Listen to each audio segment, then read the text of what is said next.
The Dearborn Independent, Chronicler of the Neglected Truth, July 18th, 1925, Volume 25, Number 39. Mr. Ford's page of the Dearborn Independent. In a recent earthquake, the well-designed, honestly built structures survived the shock. It is always so. In the world shake-up of 10 years ago, it was the nations that believed in the work and freedom that endured. In so-called panic, the concerns that are built on service come through upstanding. There will always be changes and periods of testing, but they are not feared by those who have built honestly on sound foundations. What can be shaking off should be shaking off. Change means development, but only sound and honest qualities can remain attached to the developing life.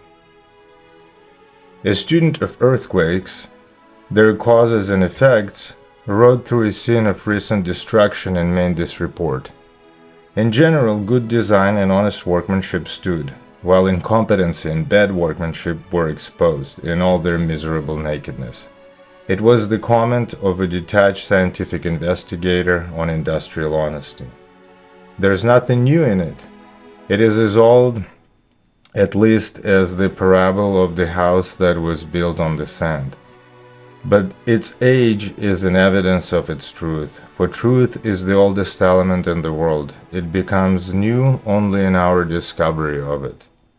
One truth which humanity stares at all the time and yet seems unable to believe is the permanency of change. The common saying that nothing is certain but death and taxes is untrue. The most certain thing is change.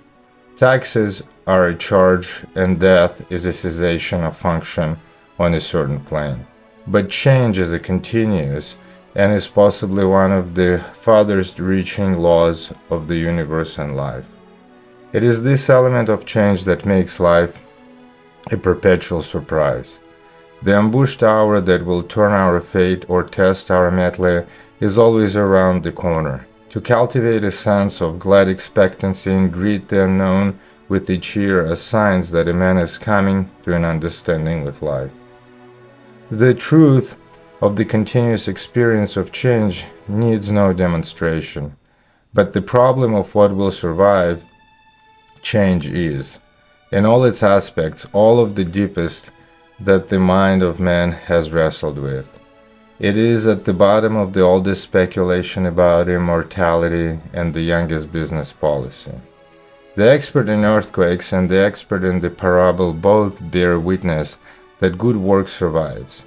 The well-designed and honestly built structure survived the earth tremor. The house that was built upon the rock survived the storm. The business that was built upon service survived the panic.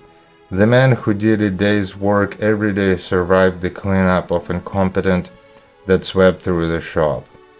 The young man who used his head and did not sell his youth for folly survived the wave of destructiveness that swept over his generation. Good work is what survives. Change is always associated with developing life, but not with perfect life.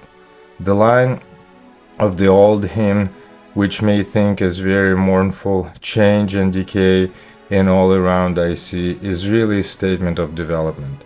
Change indicates the ongoing of life. Decay indicates the non-survival of what was unfit in life, or what had served its purpose. Change is national and economic, just as it is personal and planetary. The nation is most highly developed, which has seen most changes. Compare the changelessness of China, which the rapid and all but bewildering changes that have occurred here. And even China is beginning to scent the winds of change blowing upon her. Although it is a matter on which one would not pronounce finally, the impression is strong that here in America we have undergone more economic changes, more economic earthquakes, so to speak, than any other people. And if so, we should be the better for it. We ought to follow the practice of earthquake experts and study what survives and why. That is an excellent sort of shaking up that shakes down the false and leaves the true upstanding. In human affairs, however, confusion should be avoided between disasters we bring on ourselves and those which occur under the beneficent law of change. Some period of change we can attribute to the universe, others to ourselves. But the common element in both is the ability of the good, the honest, and the true to survive. Hay, straw, and stubble go up in flames, but pure metal remain. We are in an afterquake period of the world now. The rumbling of the last great change are hardly silent. The sounds of the world's rebuilding are heard everywhere. We can look back over a space of 10 years and see what perished. All pretenses perished. All incompetency perished. All political and diplomatic dishonesty perished. All of that peculiar fraudulence which makes world do duty for things perished. Religious hypocrisy is rapidly perishing, and with it is superficial and unscientific dogmatism in the realms of science. We're more honest with ourselves, on the whole, than we were previously to 1914, and thus we indicate that we really survived the war. Our capacity for honesty survived. And this is the very essence of all good work. Honest intention has power to find or create its own ability, while talent without honor is strong only to work its own destruction.